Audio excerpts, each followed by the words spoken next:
Y mire, si usted desea ayudar, además de los centros de acopio instalados por el gobierno de la ciudad, hay otros instalados por la UNAM, centros culturales y organizaciones civiles. Se les solicitan productos enlatados como atún, sardina, frijoles, bolsas de arroz, lentejas, azúcar, café, leche en polvo y botellas de aceite.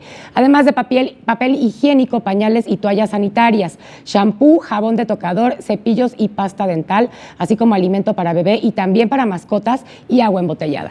Algunos de los centros de recepción están en la Plaza de la Constitución, en las instalaciones de Locatel ubicadas en Héroes del 47, número 113, Colonia San Mateo Churubusco, Delegación Coyoacán, en el Estadio Olímpico Universitario, en las sedes del PRD, PAN y PRI, en el Instituto Nacional de Perinatología, entre otros. Los horarios de recepción de apoyo son de 9 de la mañana a 7 de la noche.